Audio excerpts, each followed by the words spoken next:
Hello दोस्तों, कैसे हैं आप सब। दोस्तों, फाइनेंशियल मैनेजमेंट में हम बिट क्वेश्चन की जो बुकलेट है issued by ICMAI cost FM की वो डिस्कस कर रहे थे, जिसमें मैंने लास्ट क्लास में आपको कॉस्ट एंड मैनेजमेंट अकाउंटिंग के तो जो MCQs fill in the blanks match the following थे वो कंप्लीट करवा दिए थे। आज हमें फाइनेंशियल मैनेजमेंट का जो पोर्शन है पेपर नंबर 10B वो हमें स्टार्ट करना है, और इसमें सबसे पहले हमारे पास MCQ गिवन है। और MCQ हमारे लिए काफी ज्यादा इंपॉर्टेंट है, क्योंकि आज के टाइम पे अगर मैं बात करूं तो हमारे एग्जाम के पैटर्न के अकॉर्डिंगली 20 मार्क्स का MCQ आता है, जिसमें यू कैन एक्सपेक्ट कि सर 10 नंबर का MCQ cost and management accounting में से आने की उम्मीद है और 10 नंबर का MCQ फाइनेंशियल मैनेजमेंट में से आने की उम्मीद है। तो टाइम वेस्ट ना करते हुए स्टार्ट करते हैं MCQ of financial management. Question number 1 है, Which of the following is the main objective of financial management. Financial management का मेन ऑब्जेक्टिव क्या है? Revenue maximisation no, profit maximisation maybe, wealth maximisation yes, cost minimisation no. तो अगर मैं objective पढ़ता हूं financial management के तो सर मेन दो ऑब्जेक्टिव है, एक होता है प्रॉफिट मैक्सिमाइजेशन, एक होता है वेल्थ मैक्सिमाइजेशन। लेकिन अगर हमें इन दोनों में से एक को ही सिलेक्ट करना है तो हम ये भी पढ़ते हैं कि wealth maximisation objective is superior than profit maximisation. तो अगर दोनों में से ही अपने को कोई चूज करना पड़ जाए तो C will be your final answer, wealth maximisation. Profit maximisation भी मेन ऑब्जेक्टिव है, बट अगर ऑप्शन एक ही सिलेक्ट करना है तो इट शुड बी वेल्थ, कारण sir wealth maximisation is superior than profit maximisation objective. Second, which one of the following activities is outside the purview of financing decision in financial management। हम देखते हैं कि financial management में हमें तीन तरीके के मेन डिसीजन लेने होते हैं, financing decision, dividend decision, investment decision. तो क्वेश्चन जानना चाहता है फाइनेंसिंग डिसीजन में से कौन सा आउट है, मतलब कौन सा फाइनेंसिंग डिसीजन में कवर नहीं होता। Identification of the source of fund, पैसा कहां से आएगा, सर कवर होता है।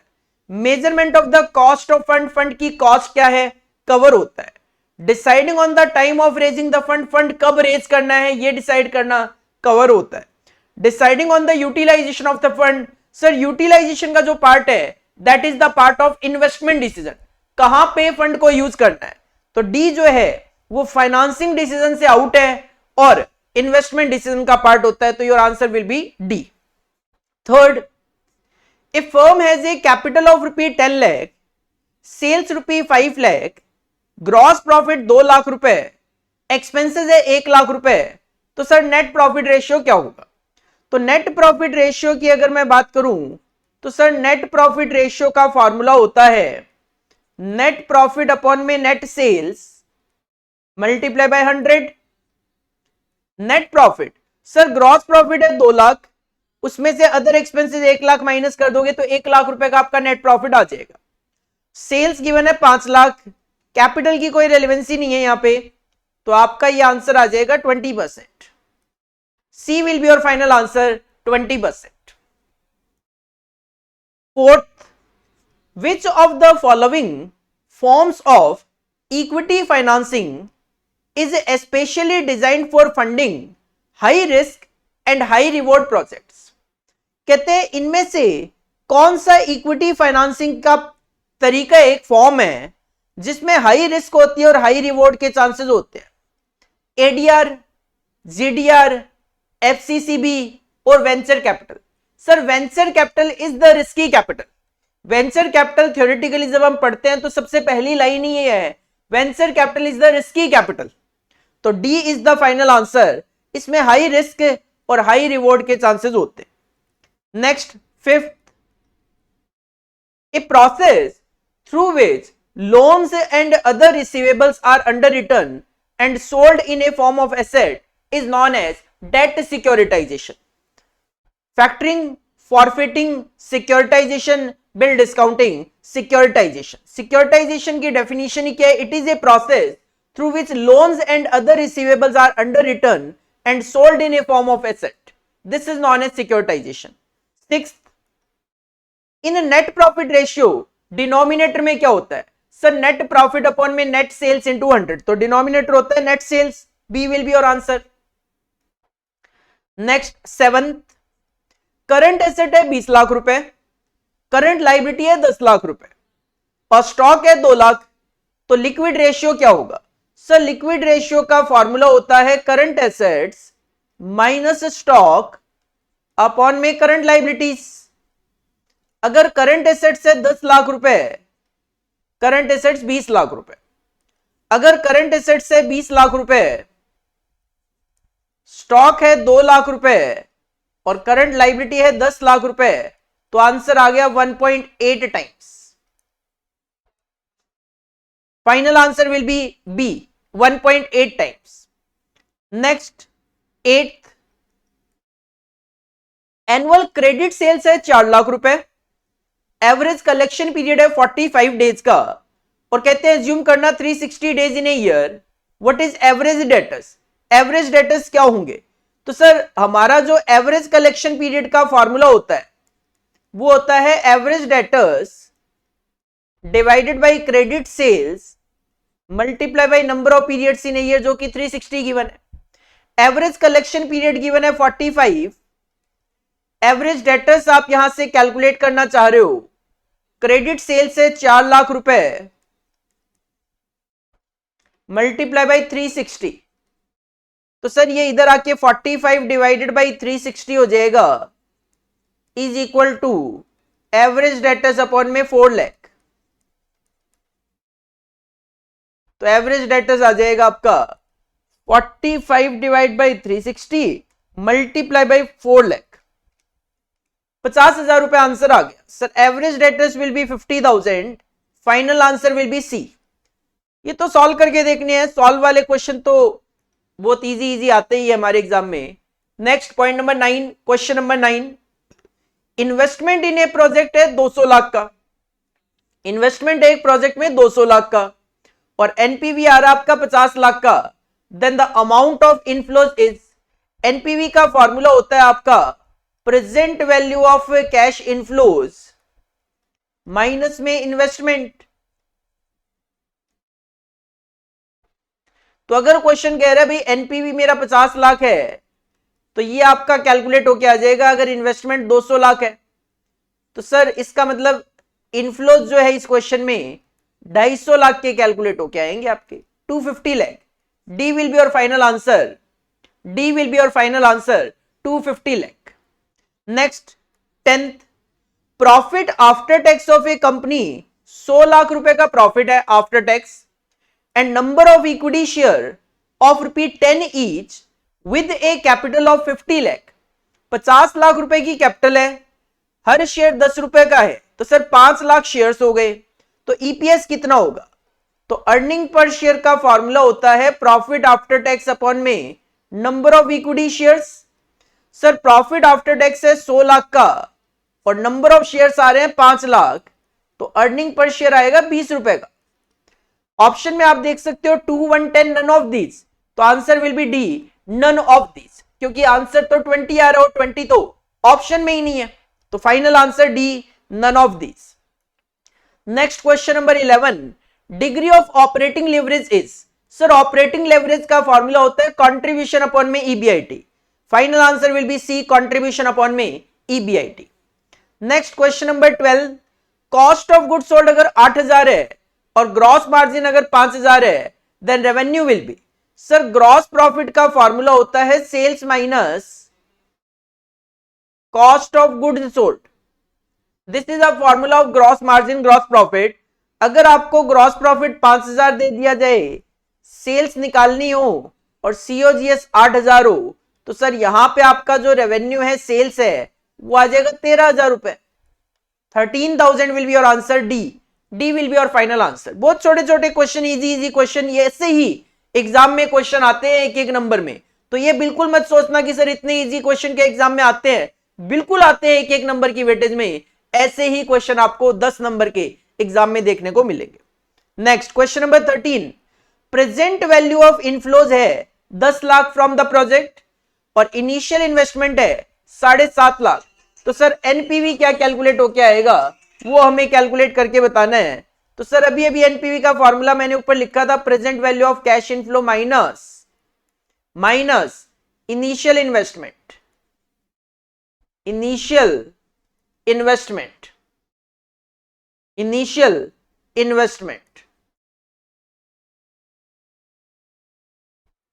NPV is equal to present value of cash inflow 10 lakh का बताया है, और अगर इनिशियल इन्वेस्टमेंट 7.5 लाख का बताया है तो सर 2.5 लाख रुपए जो है वो आपका एनपीवी आ जाएगा। डी 2.5 लाख रुपए आपका आंसर होगा। Next 14, cash and bank given है 20,000, डेटर्स है 2 लाख, स्टॉक है 2,80,000। तो सर करंट एसेट्स हो गई अपनी यहां पे अगर मैं देखूं तो 5 लाख रुपए।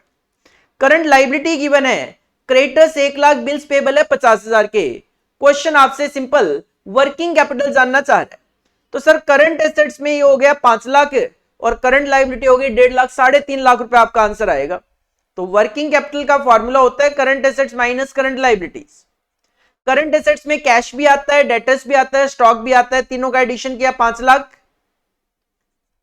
और करंट लाइबिलिटीज में क्रेडिटर्स भी आता है, बिल्स पेबल भी आता है 1.5 लाख। सर 3.5 लाख रुपए आंसर है। C will be your final answer. Next 15, 1 lakh 10% debentures of ₹100 each of company, the interest payable for quarter is. तो एक क्वार्टर के लिए इंटरेस्ट क्या होगा? सर इंटरेस्ट की मैं बात करूं तो 1 लाख डिवेंचर्स हैं 100 रुपए वाले। अगर 1 लाख डिवेंचर्स हैं 100 रुपए वाले तो सर इसका मतलब 1 करोड़ रुपए के डिवेंचर हो गए। 1 करोड़ रुपए का 10%, 1 करोड़ रुपए का 10%, 10 लाख रुपए का इंटरेस्ट हो गया पूरे साल का। क्वार्टर का जानना चाहता है, सर पूरे साल में 4 क्वार्टर होते हैं तो एक क्वार्टर का 2.5 लाख रुपए इंटरेस्ट आ गया। 2.5 लाख रुपए इंटरेस्ट आ गया। Your answer will be B, 2,50,000। Next 16, gross margin is added to cost of goods sold. अगर मैं ग्रॉस मार्जिन और कॉस्ट ऑफ गुड्स सोल्ड को ऐड कर दूं तो सर रेवेन्यू बन जाएगी। अभी अभी मैंने ऊपर लिखा था GP is equal to sales minus COGS. तो अगर मैं कॉस्ट ऑफ गुड्स सोल्ड में ग्रॉस प्रॉफिट ऐड कर दूं तो ये सेल्स बन जाएगा, ये रेवेन्यू बन जाएगा। तो final answer will be A, revenue. A will be your final answer, revenue. Next 17, cash flow statement is also known as a statement of changes in financial position on cash basis. Sir yes, cash flow statement cash basis पे तो एक financial position में क्या change हुआ पूरे साल में उसको शो करता है। Statement accounting for variation in cash, ये कैश में वेरिएशन को इंडिकेट करता है। सर बिल्कुल कह सकते हो आप, both A and B, none of the above. तो C will be the correct answer.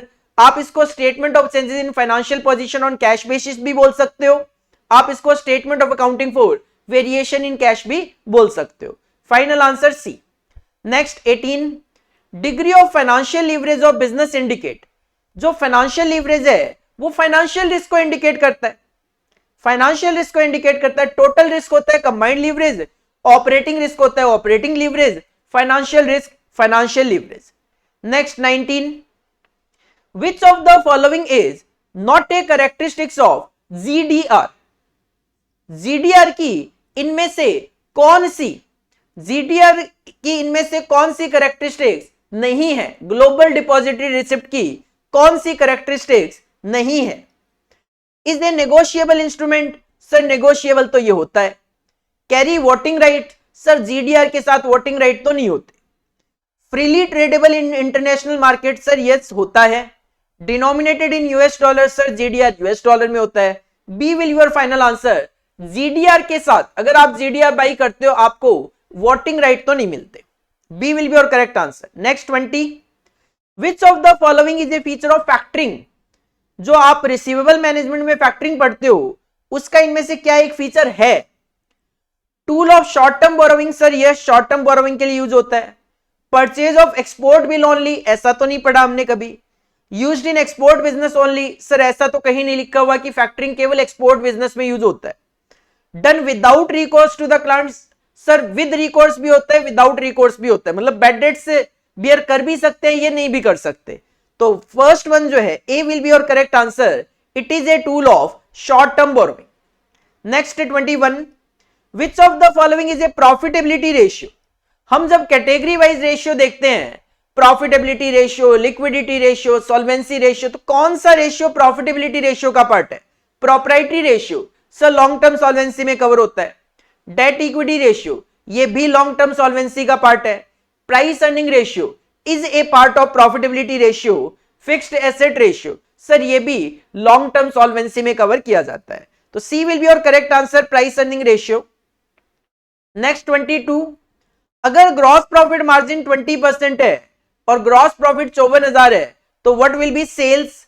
Sir अगर 54,000 रुपए जो ग्रॉस प्रॉफिट है वो 20% को इंडिकेट कर रहा है तो what will be 100% sale amount, ये आ जाएगा आपका 2,70,000 रुपए। 2,70,000 will be your correct answer, B.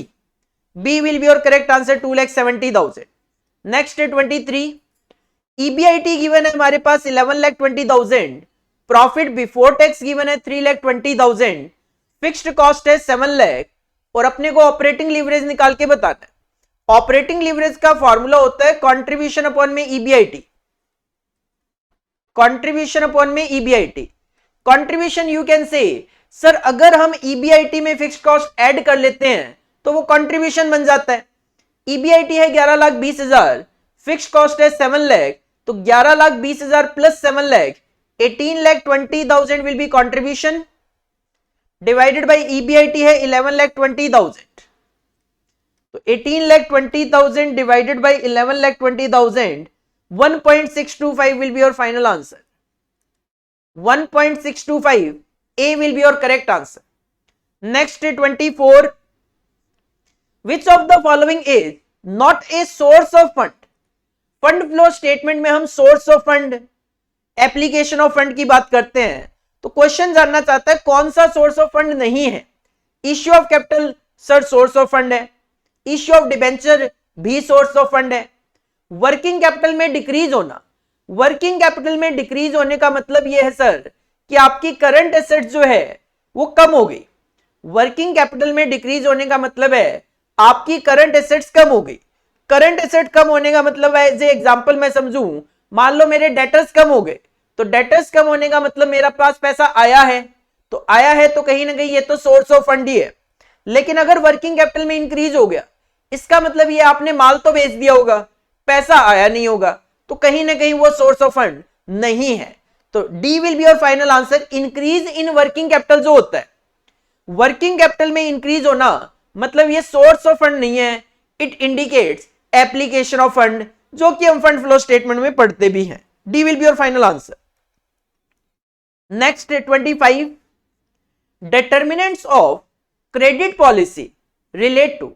जब एक ऑर्गेनाइजेशन क्रेडिट पॉलिसी डिटरमाइन करती है तो वो किससे रिलेट करती है? क्रेडिट स्टैंडर्ड से, क्रेडिट टर्म से, कलेक्शन प्रोसीजर से, या तीनों से? सर तीनों ही कवर होते हैं। क्रेडिट के स्टैंडर्ड्स भी देखे जाते हैं, क्रेडिट की टर्म्स एंड कंडीशंस भी देखी जाती है, कलेक्शन की प्रोसीजर क्या होगी वो भी देखी जाती है। D will be your final answer, D will be your final answer. Next 26, the following is not a discounted cash flow technique. जब हम इन्वेस्टमेंट डिसीजन पढ़ते हैं तो कुछ टेक्निक ऐसी होती है जिसमें टाइम वैल्यू ऑफ मनी का कॉन्सेप्ट अप्लाई नहीं होता। जिन जिन मेथड में टाइम वैल्यू ऑफ मनी का कॉन्सेप्ट अप्लाई नहीं होता मतलब वो डिस्काउंटेड कैश फ्लो टेक्निक नहीं है। और उसमें मेनली दो ही मेथड है, एक है पेबैक पीरियड और एक है ARR, average rate of return. NPV तो डिस्काउंटेड कैश फ्लो टेक्निक होती है, पीआई प्रॉफिटेबिलिटी इंडेक्स भी होती है। Accounting that is average rate of return जो है वो डिस्काउंटेड कैश फ्लो टेक्निक नहीं होती, क्योंकि इसमें time value of money consider नहीं किया जाता, IRR में कंसीडर किया जाता है। तो C will be your final answer. ARR short में अगर मैं कहूं तो ARR, अकाउंटिंग या फिर average rate of return, is not a discounted cash flow technique. Next 27, B that is beta of a security measures its market risk. Beta market risk को indicate करता है, तो C will be your final answer, market risk. Next 28, following method is also known as a benefit cost ratio. Sir, profitability index is also known as benefit cost ratio. D will be your final answer. Next 29, return on investment can be decomposed into the following ratio. जब हम return on investment का formula देखते हैं तो एक तो हम कहते हैं सर ईबीआईटी अपॉन में कैपिटल एम्प्लॉयड, लेकिन साथ में हम ये भी कहते हैं कि सर नेट प्रॉफिट रेशियो को अगर ओवरऑल टर्नओवर रेशियो से मल्टीप्लाई कर लिया जाए तो भी रिटर्न ऑन इन्वेस्टमेंट आ जाता है। तो रिटर्न ऑन इन्वेस्टमेंट अगर डीकंपोजिशन की मैं बात करूं, दो रेशियो में डीकंपोज्ड होता है, net profit ratio and overall turnover ratio. Your answer will be D. Next 30, which one of the following activities is outside the purview of dividend decision in financial management? Financial management में तीन तरीके के decision, financing decision, investment decision, dividend decision. Question कहता है dividend decision के बाहर क्या है इसमें से? Identification of the profit after tax, measurement of the cost of fund, deciding on the पे out ratio, considering issue of bonus share to equity shareholder. Sir profit after tax हम consider करते हैं, cost of fund हम measurement नहीं करते। Cost of fund measurement is not the part of dividend decision. B जो है वो outside the dividend decision है, वो हम कॉस्ट ऑफ फंड जो है वो आता है फाइनेंसिंग डिसीजन का पार्ट। फाइनेंसिंग डिसीजन में हम कॉस्ट ऑफ कैपिटल का चैप्टर देखते हैं, तो cost of fund calculation is the part of financing decision, not the part of dividend decision. Next 31, which of the following does not help to increase current ratio? कहते हैं ये जो चार point given है इनमें से कौन सा ऐसा पॉइंट है जिससे करंट रेशियो इंक्रीज नहीं होगा? करंट रेशियो का फॉर्मूला होता है करंट एसेट्स अपॉन में करंट लायबिलिटी।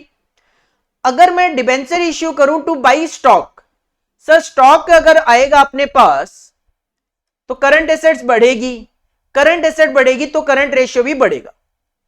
अगर मैं डिबेंचर इश्यू करूं क्रेडिटर्स को पे करने के लिए, क्रेडिटर्स पे करोगे तो करंट लायबिलिटी कम होगी, और करंट लायबिलिटी कम होने का मतलब करंट रेशियो बढ़ेगा। अगर मैं इन्वेस्टमेंट बेचूं और क्रेडिटर्स पे कर दूं, सर बात तो वही है, क्रेडिटर्स पे करोगे तो करंट लायबिलिटी कम होगी, करंट लायबिलिटी कम होगी, अकॉर्डिंगली अपने आप ही करंट रेशियो बढ़ेगा। Avail bank overdraft two by machine, अगर आप बैंक ओवरड्राफ्ट लोगे तो करंट लायबिलिटी बढ़ जाएगी, और करंट लायबिलिटी बढ़ जाएगी तो करंट रेशियो कम हो जाएगा। जबकि यहां पे ये जानना चाह रहा है कि करंट रेशियो इंक्रीज किससे नहीं होगा, तो सर डी जो है वो फाइनल आंसर है। अगर आप बैंक को ओवरड्राफ्ट अवेल करते हो तो उससे आपका करंट रेशियो इंक्रीज नहीं होने वाला, अकॉर्डिंगली रिवर्स में वो डिक्रीज हो जाएगा, डिक्रीज हो जाएगा। Next 32, which of the following statement is correct? इनमें से कौन सा स्टेटमेंट करेक्ट है? A higher receivable turnover is not desirable. Turnover ratio, receivable turnover ratio ज्यादा कौन नहीं चाहता? हर कोई चाहता है कि हमारी ऑर्गेनाइजेशन का रिसीवेबल टर्नओवर रेशियो ज्यादा हो, मतलब कलेक्शन जल्दी से जल्दी हो। Interest coverage ratio depends upon tax rate, तो ए गलत हो गया। Interest coverage ratio depends upon tax rate. Interest coverage ratio, sir interest coverage ratio का फॉर्मूला होता है इंटरेस्ट अपॉन में ईबीआईटी, उस पर टैक्स का तो कोई इंपैक्ट है ही नहीं, तो बी भी गलत है। Increase in net profit ratio means increase in sale. क्या नेट प्रॉफिट रेशियो बढ़ गया तो क्या मैं कह सकता हूं सेल बढ़ गई? सर जरूरी नहीं है। नेट प्रॉफिट रेशियो का फॉर्मूला होता है net profit upon net sales into 100। कई बार ऐसा भी होता है कि सेल्स कम होने के बावजूद भी हमारे प्रॉफिट ज्यादा हो जाते हैं, अकॉर्डिंगली नेट प्रॉफिट रेशियो बढ़ जाता है, तो सी भी करेक्ट तो नहीं है। डी कहता है lower date equity ratio means lower financial risk.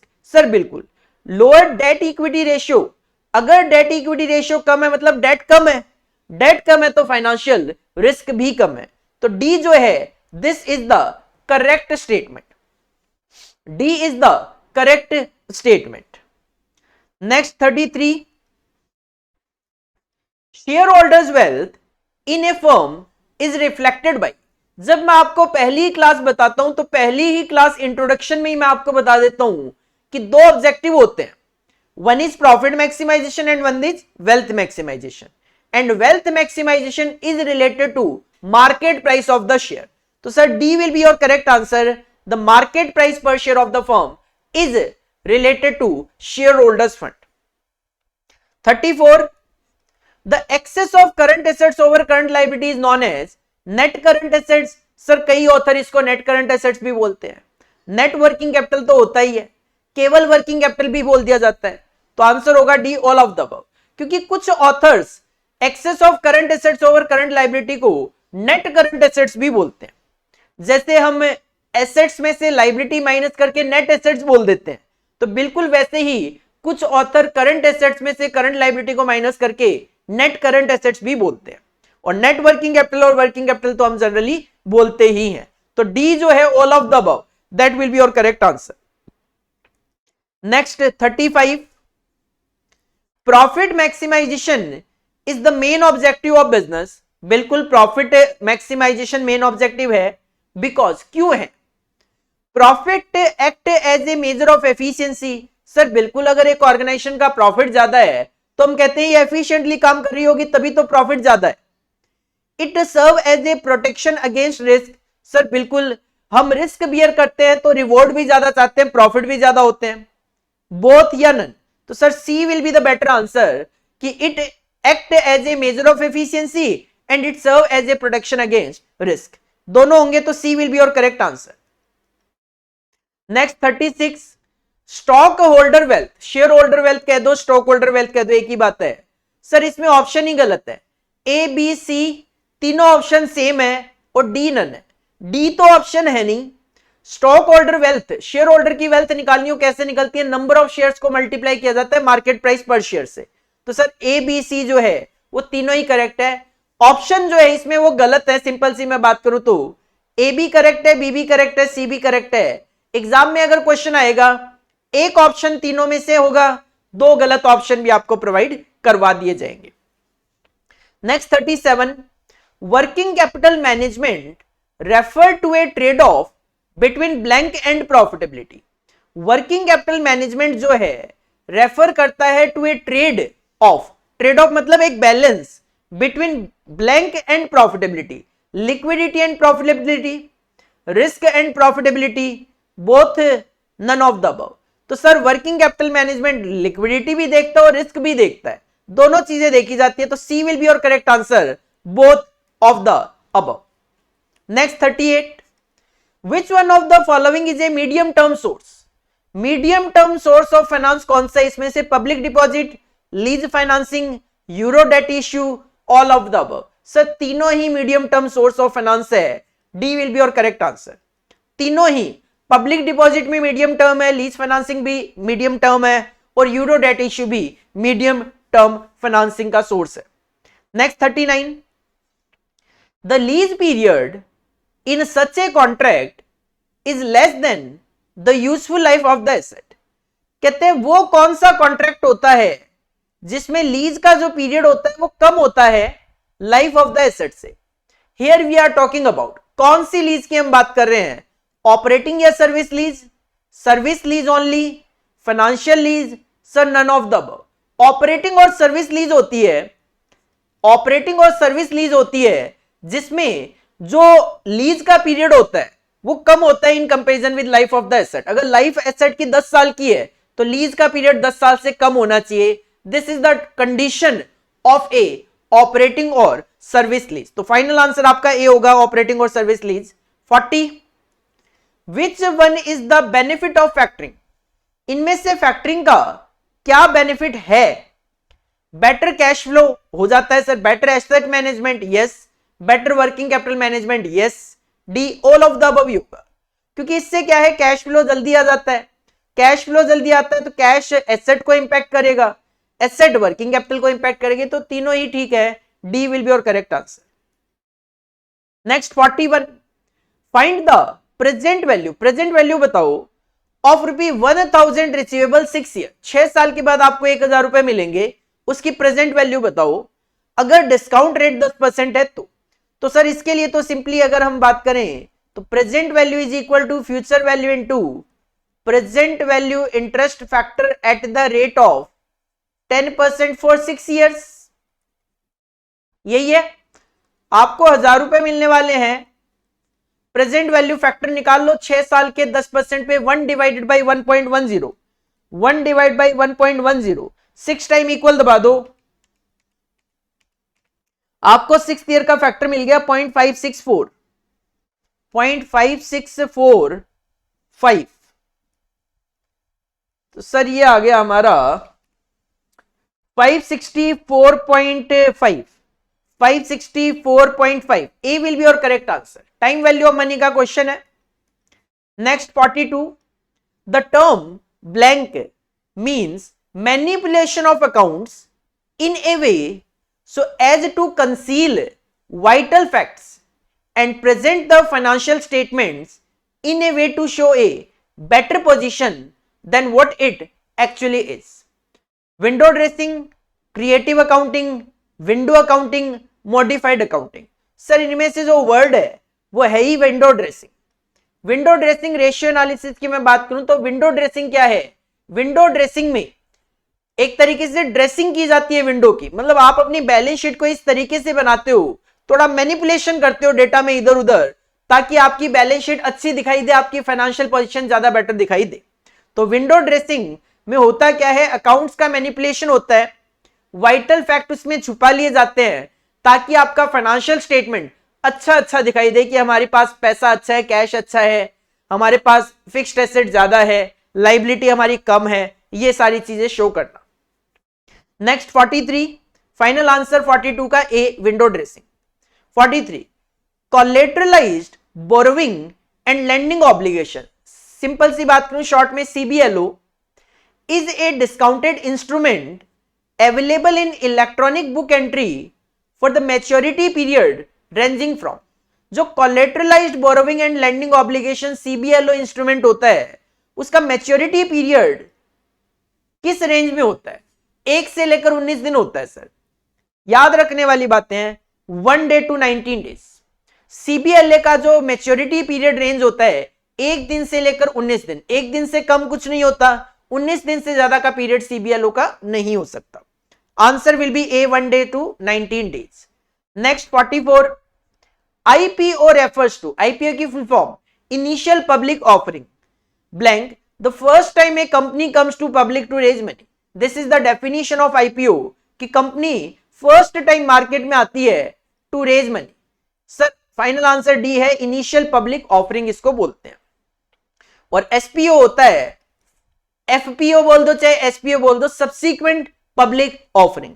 तो SPO refers to subsequent public offering the second and subsequent time a company raises money from the public directly. अगर कंपनी पहली बार इश्यू कर चुकी है, दूसरी बार आई है, तो उसको एसपीओ बोला जाता है, subsequent public offering.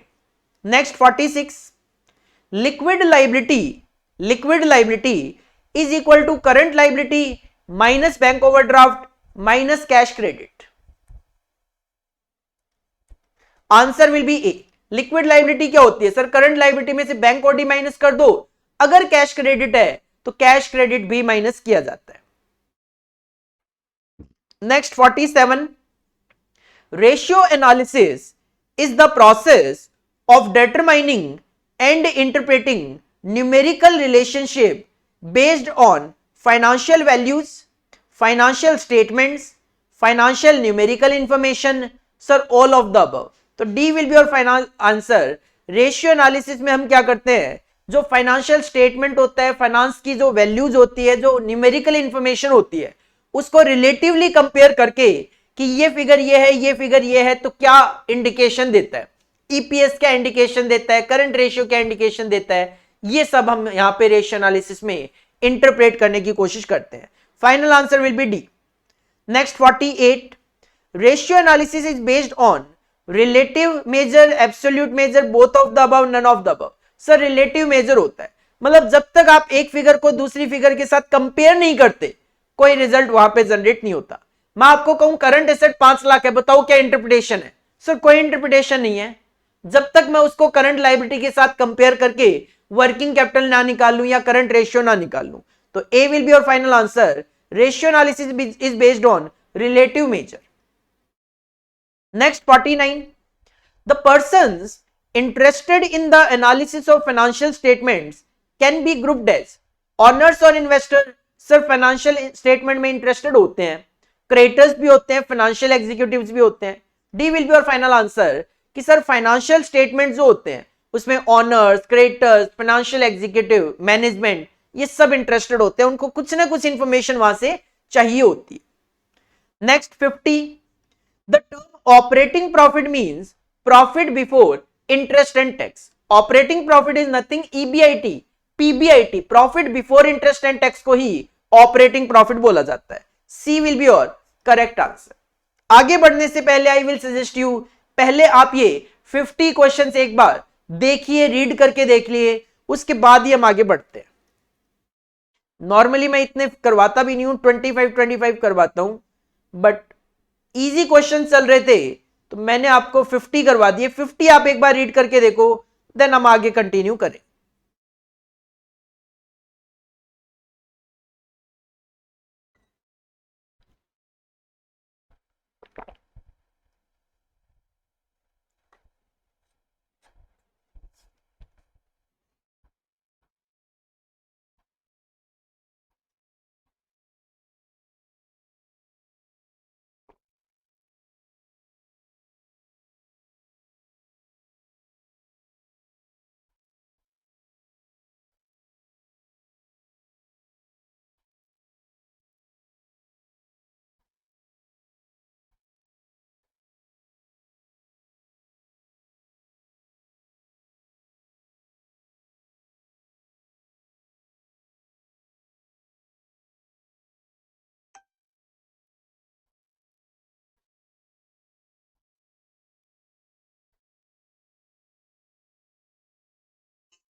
Next 51,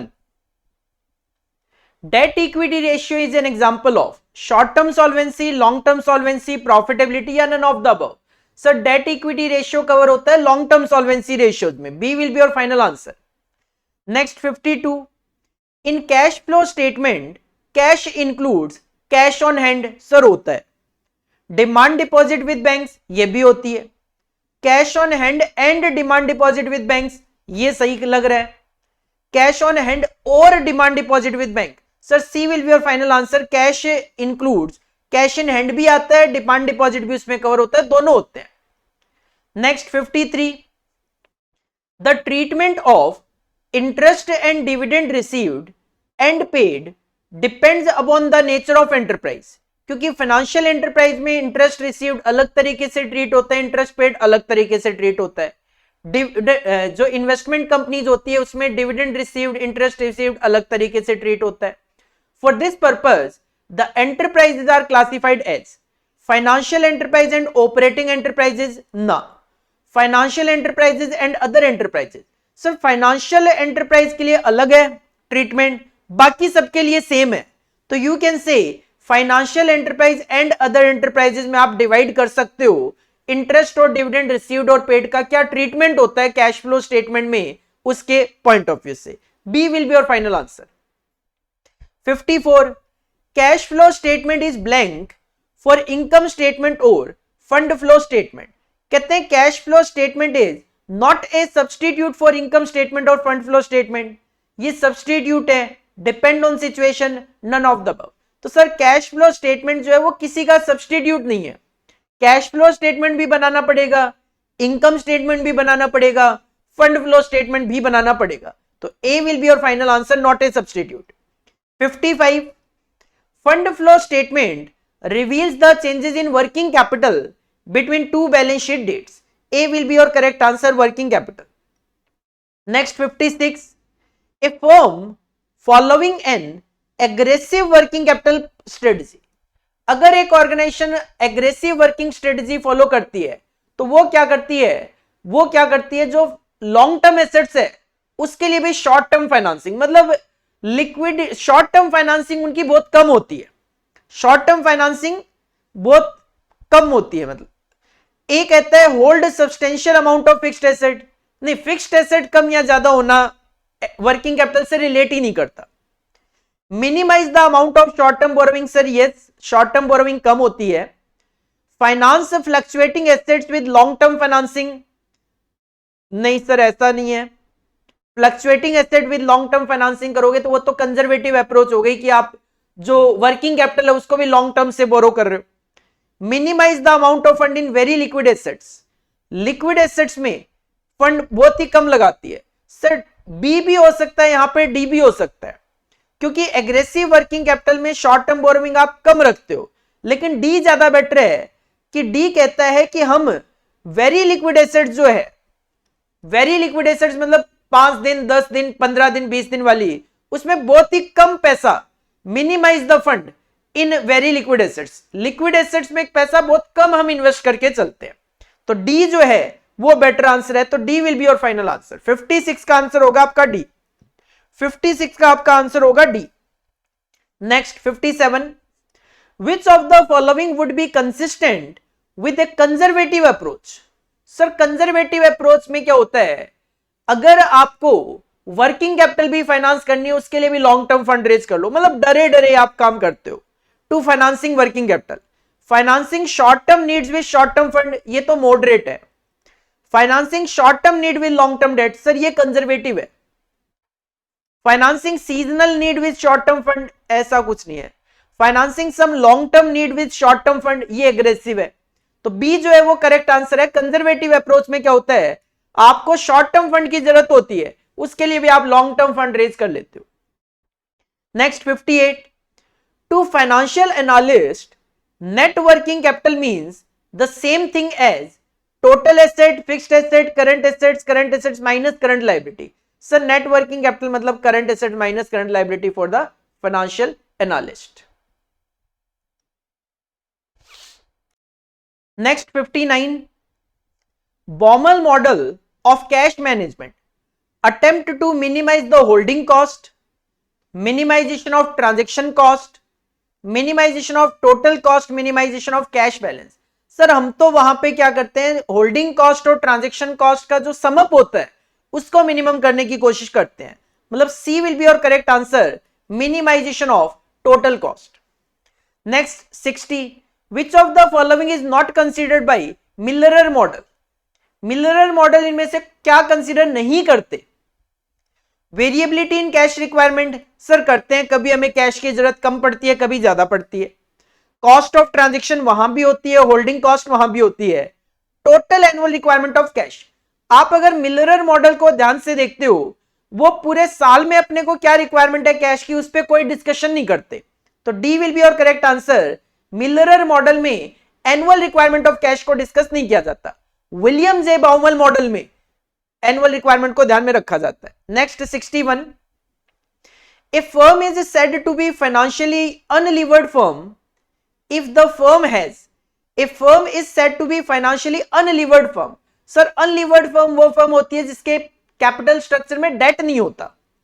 if the firm has only external equity in its capital structure, sir नहीं, ऐसा तो नहीं है, केवल एक्सटर्नल इक्विटी नहीं, उसके अंदर ओनर इक्विटी हो सकता है, कोई दिक्कत नहीं है, उसको लेकर हम कुछ नहीं कहते.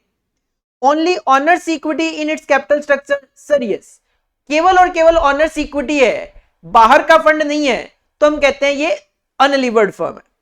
Both external equity and honours equity in its capital structure, नहीं, एक्सटर्नल नहीं होना चाहिए, एक्सटर्नल होगा तो वो लीवर्ड बन जाएगा. Only equity share capital in its capital structure, sir केवल इक्विटी शेयर कैपिटल जरूरी नहीं है, प्रेफरेंस शेयर कैपिटल भी हो सकता है, ऑनर्स इक्विटी होना चाहिए बस. तो B will be your correct answer, owners equity. हालांकि कैपिटल स्ट्रक्चर का चैप्टर जब हम पढ़ते हैं तो उसमें डेट इक्विटी देखने को मिलता है. तो जो इक्विटी है, you can say sir equity के अंदर तो प्रेफरेंस शेयर कैपिटल भी आता है ना. जब रेशियो की डेफिनेशन आप देखते हो डेट अपॉन में इक्विटी, तो इक्विटी मतलब शेयर होल्डर फंड, उसके अंदर तो प्रेफरेंस शेयर कैपिटल भी आता है. तो you can say sir honours equity होना चाहिए बस, डेट ना हो, एक्सटर्नल फंड ना हो, तो उसको अनलीवर्ड बोलते हैं. जैसे ही बाहर का फंड आ जाता है वो ऑर्गेनाइजेशन लीवर्ड फर्म बन जाती है. Next 62, the term optimal capital structure, best capital structure implies that combination of external equity and internal equity at which overall cost of capital is minimized. sir बिल्कुल yes, overall cost of capital maximized मतलब ही नहीं है. market value of the firm is minimized मतलब ही नहीं है. market value of firm is greater than overall cost of capital. Sir overall cost of capital और market value firm को आप compare कर ही नहीं सकते, क्या रिलेशन है. A will be your correct answer. Overall cost of capital कम से कम जब होती है, WACC जब कम से कम होता है, that situation is known as optimum capital structure. Next 63, net income approach to capital structure decision was proposed by, sir D Durand ने नेट इनकम अप्रोच हमें बताई थी. जब हम थियोरेटिकली पढ़ते हैं तो हम कहते हैं डी ड्यूरांड ने हमें नेट इनकम अप्रोच सजेस्ट करी थी. Next 64, there is a reciprocal relationship between DOL and DFL, sir reciprocal तो नहीं है. DOL and margin of safety ratio, DFL and margin of safety ratio, DOL and break even point. Sir degree of operating leverage और margin of safety ratio relation जो है वो reverse relation, reciprocal relation बताता है, क्योंकि operating leverage risk को बताता है जबकि मार्जिन ऑफ सेफ्टी आपकी प्रॉफिटेबिलिटी पोजीशन को बताता है. तो both are reciprocal. DOL and margin of safety को आप कह सकते हो these indicates reciprocal relation. Next 65, the genesis of financial risk lies in. Financial risk का जेनेसिस क्या है? Capital budgeting decision, capital structure का डिसीजन, डिविडेंड डिसीजन और लिक्विडिटी डिसीजन. सर ये बात कर रहे हैं फाइनेंशियल रिस्क की, और फाइनेंस जो है that is covered in capital structure decision. तो 65 का आंसर होगा B, capital structure decision. Next 66, financial break even point. Sir financial break even point वो पॉइंट होता है जिसमें हम एक ऐसी अमाउंट ऑफ EBIT निकालते हैं जिसपे EPS 0 आता है. Is that level of EBIT at which EPS will be equal to 0. C will be your correct answer. Next 67, In mutually exclusive project which are selected for comparison must have positive NPV. Mutually exclusive project में जो project select किए जाते हैं उनका positive NPV होना चाहिए. अगर मैं कहूं दो प्रोजेक्ट है, दोनों का नेगेटिव है, तो मैं किसको सिलेक्ट करूंगा? कोई मतलब ही नहीं बनता. पॉजिटिव हो ताकि मैं उसमें जिसमें एनपीवी ज्यादा हो उसको सिलेक्ट कर लूं. Next 68. In a single project situation result of internal rate of return and NPV lead to same decision आएगा. सर आईआरआर और एनपीवी के अकॉर्डिंगली डिसीजन केवल रैंकिंग का वेरिएशन हो सकता है. अगर प्रोजेक्ट एक ही आपके सामने, तो अगर वो एनपीवी के अकॉर्डिंगली सिलेक्ट हो रहा होगा तो आईआरआर के अकॉर्डिंगली भी सिलेक्ट हो रहा होगा. सेम डिसीजन आएगा. C will be your correct answer. Next 69. The discount rate which forces NPV to become zero is classified as. Sir internal rate of return उस डिस्काउंट रेट को indicate करता है जिसपे एनपीवी जीरो कैलकुलेट होके आता है. तो your answer will be D, internal rate of return. अगर आईआरआर के रेट को आप as a present value interest factor discount rate रखकर कैलकुलेशन करेंगे तो your NPV will be equal to zero. Next 70. A point where profile of net present value crosses horizontal axis at plotted graph indicate project IRR. जब हम graphically NPV को show करते हैं तो जहां पे एनपीवी आपके हॉरिजॉन्टल एक्सिस एक्स एक्सिस को कट करता है तो वो आईआरआर को इंडिकेट करता है. क्यों? क्योंकि हम क्या कहते हैं, हम कहते हैं सर एनपीवी जीरो होता है इंटरनल रेट ऑफ रिटर्न पे, और जीरो कहां पे होता है? एक्स एक्सिस पे, और एक्स एक्सिस जो होता है वो हॉरिजॉन्टल एक्सिस होता है. अगर मैं कहता हूं भाई मेरा इंटरनल रेट ऑफ रिटर्न जब क्रॉस करेगा तो एनपीवी जीरो होगा आईआरआर पे. Next 71. Payback period in which an expected cash flows are discounted with the help of project cost of capital is classified as. जब हम पेबैक पीरियड में discounting भी कर दें तो सर उसको डिस्काउंटेड पेबैक पीरियड बोला जाता है. A will be your final answer. 72. Number of years forecasted to recover an original investment is classified as payback period. Sir payback period number of years indicate करता है कि हमने जो original investment किया है उसमें हम रिकवर कर लेते हैं. ठीक है, payback period. Next 73. In proper capital busting analysis we evaluate incremental. जब हम कैपिटल बजटिंग एनालिसिस करते हैं तो हम उसमें इंक्रीमेंटल कैश फ्लो कंसीडर करते हैं. B will be your correct answer. Earning और अकाउंटिंग इनकम ऑपरेटिंग प्रॉफिट से मतलब नहीं होता. कैश फ्लोज, चाहे वो आउटफ्लोज हो चाहे वो इनफ्लोज हो. Next 74. The term mutually exclusive investment mean. Mutually exclusive investment का मतलब होता है जैसे ही आप एक प्रपोजल एक्सेप्ट करते हो उसका जो ऑल्टरनेटिव है वो ऑटोमेटिकली रिजेक्ट हो जाता है. Choose only the best. Selection of one investment preclude the selection of an alternative.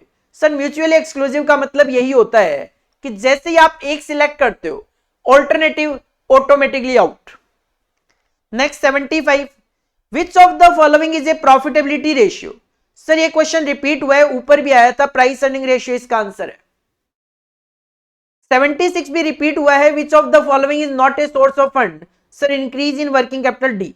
ये रिपीट हुए हैं, दो क्वेश्चन ऊपर भी आए थे. Next 77. Dividend pay out ratio is equal to. Sir dividend pay out ratio का फॉर्मूला होता है डिविडेंड पर शेयर अपॉन में earning per share. Dividend yield plus the capital gain yield, no. Dividend per share divided by earning per share, sir yes, B is the correct answer. Dividend per share upon में earning per share is the dividend pay out ratio. Next 78. अगर EBIT है 1 लाख रुपए, fixed assets है 2 लाख रुपए, sales आपकी 10 लाख रुपए और variable cost आपकी 7 लाख रुपए, then the operating leverage will be. अगर आपका ईबीआईटी 1 लाख रुपए है, फिक्स्ड एसेट 2 लाख है, सेल्स है 10 लाख, वेरिएबल कॉस्ट है 7 लाख, तो ऑपरेटिंग लीवरेज क्या होगा?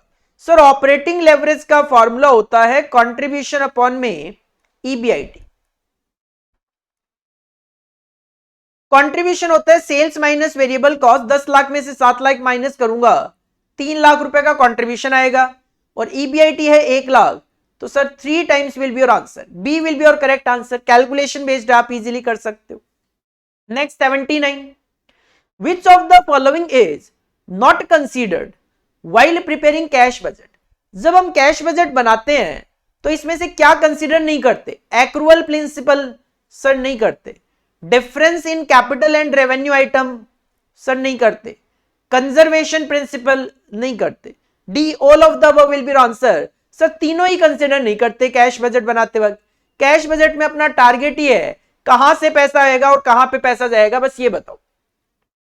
Next 80, cost of capital may be defined as weighted average cost of all debts, rate of return expected by equity shareholders, average IRR of project of the firm, minimum rate of return that the firm should earn। तो sir D is the correct answer. Cost of capital का मतलब होता है minimum required rate of return. एक company की cost है, cost of capital मान लो 10%, तो कंपनी चाहती है कि कम से कम जहां मैं पैसा इन्वेस्ट कर रहा हूं 10% तो कमाऊं ताकि मेरी कॉस्ट निकल जाए, तो minimum rate of return that the firm should earn. Next 81, indifference level of EBIT. Sir indifference level of EBIT में दो ऑप्शन के बीच में ईपीएस इक्वल होता है, different capitals have same EPS, B will be your correct answer. Indifferent point का मतलब होता है same EPS. Next 82, ABC analysis is used in inventory management में एबीसी एनालिसिस होता है, आप ये कॉस्टिंग में भी पढ़ते हो, एफएम में भी आ जाता है। 83, विच of the following is not incorporated in capital budgeting. इनमें से कैपिटल बस्टिंग में क्या नहीं होता? टैक्स इफेक्ट सर होता है, टाइम वैल्यू ऑफ मनी का कॉन्सेप्ट भी हम यूज करते हैं, required rate of return discount rate use करते हैं, cash discount sir cash discount नहीं देखा कभी। डी जो है rate of cash discount capital budgeting में कहीं कवर नहीं होता। Next 84, objective of financial management. Sir पहला क्वेश्चन भी तो यही था, वेल्थ मैक्सिमाइजेशन लिखना है, maximisation of shareholder wealth, C will be your correct answer. 85, which of the following variable is not known in internal rate of return. Internal rate of return में हमें क्या पता नहीं होता? इनिशियल कैश फ्लो पता होते हैं sir, discount rate नहीं पता होता। बी, डिस्काउंट रेट नहीं पता होता इंटरनल रेट ऑफ रिटर्न में, क्योंकि discount rate is the cost of capital. Internal rate of return तो कैलकुलेट करने का तरीका ही क्या है? हम डिस्काउंट रेट अज्यूम कर करके ही तो internal rate of return calculate करते हैं। तो सर डिस्काउंट रेट आईआरआर में नहीं पता होता, टर्मिनल इनफ्लोज पता होते हैं, प्रोजेक्ट की लाइफ तो पता होती है, अदरवाइज कैलकुलेशन कैसे करूंगा। Next 86, cost of capital refer to floatation cost, dividend, required rate of return, none of the above. Sir अभी ऊपर पढ़ा तो है, कॉस्ट ऑफ कैपिटल का मतलब है minimum required rate of return, जो कम से कम एक फर्म कमाना चाहती है। Next 87, working capital management involves financing and management of all assets, all current assets, cash and bank balance, receivable and payable. Sir working capital management में all current assets आपको manage करनी होती है, कैश मैनेजमेंट भी covered है तो inventory management भी cover है तो रिसीवेबल मैनेजमेंट भी कवर्ड है। Next 88, all listed companies are required to prepare. Sir listed company को फंड फ्लो भी बनाना है, कैश फ्लो भी बनाना है, स्टेटमेंट ऑफ अफेयर्स भी बनाने होते हैं, तो ऑल ऑफ द अबव ही है इसका आंसर। तो फंड फ्लो भी बनाना है, कैश फ्लो भी बनाना है, स्टेटमेंट ऑफ अफेयर्स भी बनाने हैं, सब कुछ ही बनाना है लिस्टेड कंपनीज को। तो 88 का आंसर होगा आपका डी, 88 का आंसर होगा आपका D. Next 89, ratio analysis can be used to study liquidity, turnover, profitability etcetera of a firm. What does debt equity ratio help to study? Debt equity ratio solvency, liquidity, profitability, turnover किसमें help करता है? Sir debt equity ratio is the part of long term solvency ratio, तो ये solvency measurement में help करता है, A will be your correct answer. Next 90, a firm determine the shareholder wealth by taking sir ये पहले भी आया था, the market price per share of the firm will be your correct answer, repeated question है। Next 91, capital budgeting technique which consider the time value of money is based on cash flow of the organization, accounting profit, interest rate, last dividend. Sir cash flow पे depend है, discount, time value of money, NPV, pi, IRR, सब में cash flow consider किए जाते हैं। 92, एक method है ARR, accounting rate of return, average rate of return, जिसमें अकाउंटिंग प्रॉफिट लिया जाता है लेकिन वो टाइम वैल्यू ऑफ मनी को कंसीडर नहीं करता, जिस वजह से वो आंसर नहीं हो सकता। Debt financing is a cheaper source of financing, sir yes, कारण क्या उसका, time value of money, rate of interest, tax से डिडक्टिबिलिटी ऑफ इंटरेस्ट और dividend not payable to lender. Sir interest पे हमें टैक्स डिडक्टिबिलिटी मिल जाती है, इनकम टैक्स का कॉन्सेप्ट कहता है interest is a tax deductible item. अगर मैं कहता हूं भाई 10% का रेट ऑफ इंटरेस्ट आओ, 30% टैक्स का रेट आप पे अप्लाई होता है, तो नेट कॉस्ट आपकी 10 माइनस 30%, 7% ही पड़ती है। तो टैक्स डिडक्टिबिलिटी की वजह से इंटरेस्ट रेट हमारा, नेट इंटरेस्ट रेट कम हो जाता है, तो डेट हमारे लिए चीपर होता है। 93, what should be the optimum dividend pay out ratio, अगर रेट ऑफ रिटर्न 12% और केई 10% है, sir if R is greater than Ke it is growing concern, and in case of growing concern optimum pay out ratio should be 0, A will be your correct answer. और last question 94, the term float is used in, float कहां पे use किया जाता है, receivable management में, cash management में, marketable management में या इन्वेंट्री मैनेजमेंट में, सर फ्लोट यूज होता है कैश मैनेजमेंट के अंदर, तो B will be our correct answer. तो these are the 94 MCQs given by the ICMAI institute in bit question booklet. तो अगर ये हम कर लेते हैं, तो कहीं ना कहीं वी कैन एक्सपेक्ट कि सर एग्जाम में हमें इन 94 में से 10 एमसीक्यू देखने को मिल जाएंगे। हाँ प्रैक्टिकल क्वेश्चन में फिगर्स वगैरह चेंज हो सकती है, बाकी यू कैन एक्सपेक्ट कि सर 90% चांसेस हैं कि 10 एमसीक्यू मुझे इन 94 में से मिल जाएंगे।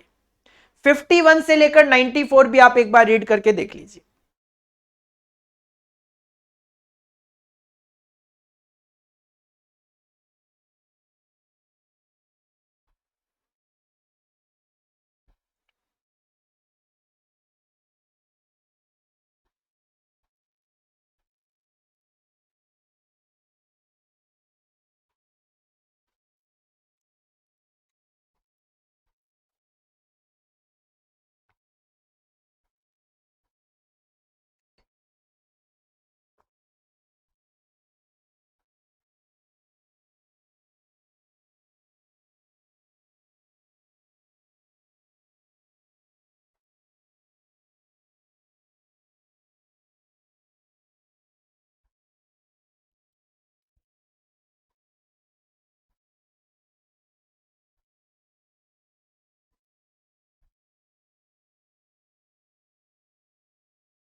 तो ये तो 94 MCQ थे फाइनेंशियल मैनेजमेंट के।